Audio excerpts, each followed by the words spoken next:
मेरे प्यारे आका सल्लल्लाहु ताला अलैहि वसल्लम के प्यारे दीवानों, जरूरत इस चीज की है कि हम अपने आप को बदलने की कोशिश करें, अपनी सोच को बदले, अपनी फिक्र को बदले, अपने जहन और फिक्र की आदतों को बदले और अपनी जिंदगी में एक इनकलाब पैदा करने की कोशिश करें। ये इज्तिमात जो होते गए, ये हमारे अपने इस्लाह के लिए होते गए। जो बुराइयां हमारे माशरे में जन्म ले चुकी होती है, ऐसी बुराइयों का बाइकाट करने के लिए, ऐसी बुराइयों का सद्देबाब करने के लिए, ऐसी बुराइयों का खात्मा करने के लिए हमारे अकाबरीन ने, हमारे उलमा ने, हमारे बुजुर्गान दीन ने ऐसी महफिलों का इनेकाद किया और ऐसी महफिलों के जरिए ऐसी बुराइयों का वो खात्मा करते हुए नजर आए। मेरे प्यारे आका सल्लल्लाहु ताला अलैहि वसल्लम के प्यारे दीवानों, एक बात हमेशा याद रखना, ऐसी महफिलों में शिरकत करने से आप ये ना सोचना कि आपका वक्त ज़ाया होगा, आपका वक्त चला जाएगा।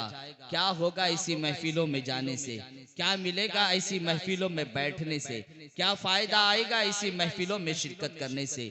इंसान ये सोचता है यहाँ बैठ के भी सुन सकते हैं, अब तो यूट्यूब का ज़माना है, यूट्यूब पर बैठ करके भी हम सुन सकते हैं, ऑनलाइन देख करके भी हम सुन सकते हैं। लेकिन याद रखो, ये महफिलें बड़ी बरकत वाली होती है, ये महफिलें बड़े अजमत वाली होती है। ये ऐसी वैसी मामूली महफिलें नहीं होती, बल्कि इस महफिल की अजमत आपको बताता चलूं। अल्लाह के रसूल सल्लल्लाहु अलैहि वसल्लम ने अपने साहबा से इरशाद फरमाया कि कल बरोज़े क़यामत कुछ लोग ऐसे होंगे जिनको अल्लाह रब्बुल इज्जत मोतियों का तख्त अता फरमाएगा। वो तख्तों पर बैठेंगे और बुलंदी की तरफ बढ़ेंगे। उनका ये मकाम देख करके अहले मैशर रश्क करेंगे, मैशर के तमाम लोग रश्क करेंगे, ये कौन है जिन्हें ये मकाम मिला। साहबा मचल गए। साहबा अर्ज करते हैं, या रसूल अल्लाह सल्लल्लाहु ताला अलैहि वसल्लम, क्या ये अंबिया की जमात होगी जिन्हें कल बरोज़े क़यामत मोतियों के तख्त पर बिठाया जाएगा। मुस्तफ़ा जाने रहमत सल्लल्लाहु अलैहि वसल्लम ने फरमाया, नहीं, ये अंबिया की जमात नहीं होंगी। साहबा ने अर्ज की, या रसूल अल्लाह, क्या ये वलियों की साहबा, या रसूल अल्लाह, क्या ये सिद्दीकीन की जमात होगी। अल्लाह के रसूल ने फरमाया, नहीं, ये सिद्दीकीन भी नहीं होंगे। अल्लाह साहबा ने अर्ज की, या रसूल अल्लाह सल्लल्लाहु ताला अलैहि वसल्लम, क्या ये शहीदों की जमात होगी। मुस्तफ़ा जाने रहमत ने फरमाया, नहीं, ये शहीद भी नहीं होंगे, ये सालिहीन भी नहीं होंगे, ये बुजुर्ग भी नहीं होंगे। लो साहबा मचल गए, या रसूल अल्लाह सल्लल्लाहु ताला अलैहि वसल्लम, जब अंबिया नहीं, जब सिद्दीकीन नहीं, जब शहदा नहीं, जब सालिहीन नहीं, जब बुजुर्गान दीन नहीं, तो या रसूल अल्लाह, ये कौन है जिन्हें कयामत में ये मकाम दिया जाएगा। ये कौन है जो कयामत में इनको इतना ऊंचा मर्तबा दिया जाएगा। कान खोल करके सुने, दिल के मैखाने में इसे बैठाएं। और जो लोग मेरी आवाज को दूर दराज बैठ करके सुन रहे गए, जो लोग इस महफिल से मायूस है, जो लोग ऐसी महफिल से दूर होकर के बैठे हुए गए, वो भी कान खोल करके सुन ले। मुस्तफा जाने रहमत सल्लल्लाहु अलैहि वसल्लम फरमाते हैं, ये मेरी उम्मत के वो लोग होंगे जो अपना घर बार छोड़कर, अपना कारोबार छोड़कर, अपने बाल बच्चों को छोड़कर, अपना आराम छोड़कर, अपनी मसरूफियतों को बलाए ताक रख करके एक जगह जमा होते थे और अल्लाह का जिक्र करते थे। चाहे ये बंदे जो अल्लाह का जिक्र करने जमा होते थे, अल्लाह कयामत में ये मकाम अता फरमाएगा। मेरे प्यारे आका सल्लल्लाहु ताला अलैहि वसल्लम के प्यारे दीवानों, आप अंदाजा लगाए, कल बरोज़े क़यामत वो लोग जो ऐसी महफिलों को तलाश कर रहे हैं, वो लोग जो ऐसी महफिलों में शिरकत करते हैं, वो लोग जो ऐसी मजलिसों में जाते हैं, वो लोग जो अपनी मसरूफियतों को छोड़ देते हैं, वो लोग जो अपना कारोबार छोड़ करके, अपना आराम छोड़ करके, अपने बाल बच्चों को छोड़ करके, अपनी तमाम जरूरियातों को छोड़ करके अल्लाह के जिक्र के लिए जमा होते थे। और कान खोल करके सुन लो, अल्लाह का जिक्र करने वालों को मौला कभी मायूस नहीं करता। अल्लाह का जिक्र करने वाला कभी मायूस नहीं होता। अल्लाह का जिक्र करने वाला कभी नाकाम नहीं होता। अल्लाह का जिक्र करने वाला कभी नाकामयाबी का मुंह नहीं देखता। अल्लाह का जिक्र करने वाला जमीन पे भी कामयाब होता है और आखिरत में भी कामयाब होगा। यही वजह है आज अगर हम बुजुर्गों के आस्थाने पर जाते हैं, हम गरीब नवाज के आस्थाने पर जाते हैं, औलिया कराम के आस्थानों पर जाते हैं, वजह क्या है? वजह यह है कि ये जहां जहां पहुंचे अल्लाह का जिक्र करते रहे। जहां बैठते थे मौला का जिक्र करते थे, मौला की इबादत करते थे, मौला की बंदगी करते थे। इनाम में मौला ने ये अता फरमा दिया, फज़कुरूनी अज़कुरुकुम, तुम मेरा जिक्र करो मैं तुम्हारा चर्चा करूं।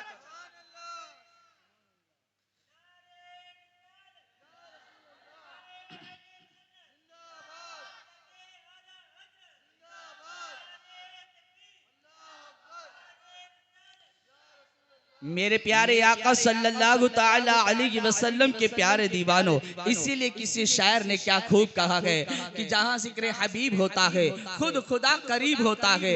ऐसी महफिल में बैठने वाला आदमी खुश नसीब होता है। और यकीनन आप खुश नसीब है। आज आप अपनी किस्मत पर जितना नाज करें कम है, इसलिए कि याद रखे जब अल्लाह अपने किसी बंदे को पसंद फरमाता है उसे अपने जिक्र की तौफीक अता फरमाता है, अपने जिक्र की तौफीक अता फरमाता है। जरा अंदाजा लगाएं, आप अपने इलाके का मुहासबा करें, आप अपने ही इलाके को देखें, आप अपनी ही गली का मुहासबा करें। आपकी गली में कितने लोग होंगे, आपके इलाके में कितने लोग होंगे। अभी आप बाहर चले जाए, चौराहे पर कितने लोग होंगे, सड़कों पे कितने लोग होंगे, होटलों पे कितने बैठे होंगे, सड़कों पे कितने बैठे होंगे। लेकिन जरा कुर्बान जाए आप अपनी किस्मत पर कि इतनी तादाद में परवरदिगार ने ये आप ही को शर्म बख्शा है कि मेरे बंदे यहाँ ना बैठ, मेरे जिक्र में बैठ जा, मेरे जिक्र में बैठ जा।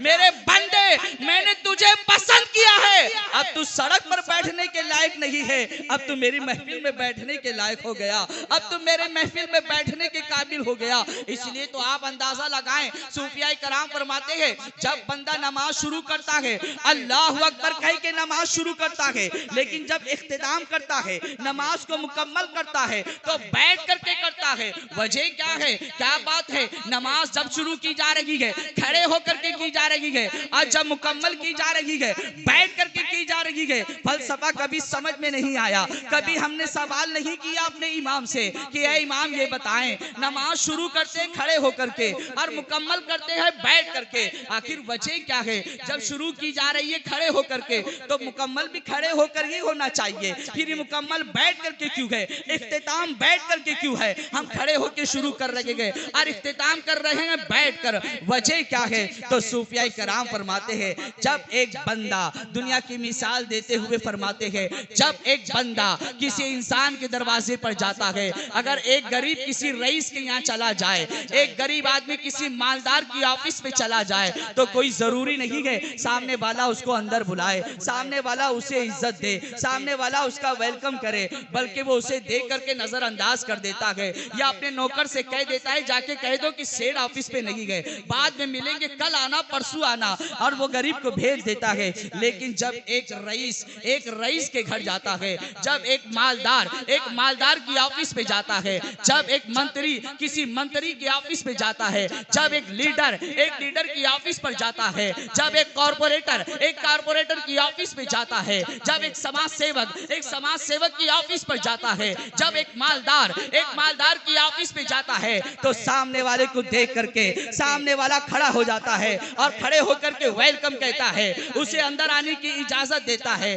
उसकी खिदमत में चाय पेश करता है, कॉफी पेश करता है, नाश्ता पेश करता है, उसको इज्जत देता है, इज्जत के साथ बिठाता है। लेकिन कुर्बान जाए मेरे रब की जात पर, मेरे रब की जात वो जात है, मेरे करीम की जात वो जात है, मेरे मौला की जात वो जात है, मेरा करीम करीब वो करीम है, कैसा भी उसकी बारगाह में चला जाए, अमीर भी जाए, गरीब भी जाए, मालदार जाए, सेठ जाए, मंत्री जाए, लीडर जाए, फकीर जाए, गरीब जाए, कैसा भी जाए, जब वो मेरे मौला की बारगाह में अल्लाहू अकबर कह के आंखों को हाथों को बुलंद करके अल्लाहू अकबर कह के नियत बांध लेता है, अब सना पड़ता है सुबहानक अल्लाहुम्मा, पाक है परवरदिगार तेरी जात, अल्हम्दुलिल्लाह पढ़ता है, अल्हम्दुलिल्लाहि रब्बिल आलमीन, सारी कायनात का मौला तू ही मालिक व मुख्तार है, अल्हम्दुलिल्लाहि रब्बिल आलमीन, शुक्र है मौला तेरा, तू ही रहमान और रहीम है, तू ही करीम है।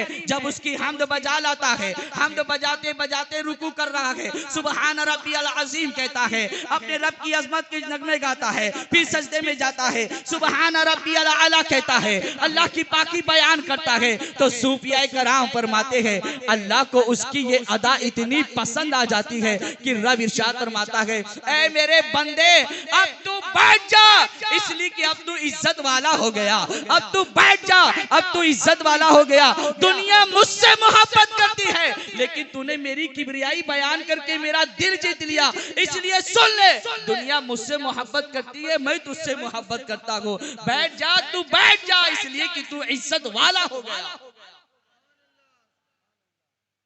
मेरे प्यारे आका सल्लल्लाहु तआला अलैहि वसल्लम के प्यारे दीवानों, आप अंदाजा लगाएं, रब्बे कदीर जल्ल जलालहू बंदों को इज्जत दे रहा है, वो गरीब नहीं देखता, वो अमीर नहीं देखता, वो मालदार नहीं देखता, वो तख्त ताज वाला नहीं देखता, वो गरीब वो लीडर नहीं देखता, वो मंत्री नहीं देखता, कैसा भी उसकी बारगाह में चला जाए, फटे पुराने कपड़े पहन के चला जाए या अच्छे कपड़े पहन करके चला जाए, कैसा भी चला जाए, मैले कुचेले कपड़े में चला जाए, साफ सुथरे कपड़े में चला जाए, कैसा भी चला जाए, जैसा भी बंदा जब परवरदिगार की बारगाह में हाजिर होता है तो रब्बे कदीर को अगर उसकी अदा पसंद आ जाती है तो मेरा रब इरशाद फरमाता है, मेरे बंदे अब तू बैठ जा, अब तुझे इज्जत का ताज अता फरमाऊंगा, अब तुझे कामयाबी अता फरमाऊंगा। यही वजह है अल्लाह रब्बुल इज्जत ने अपने बरगुज़ीदा बंदों को जो इज्जत का ताज अता फरमाया वो यही है कि जब तक जमीन पर थे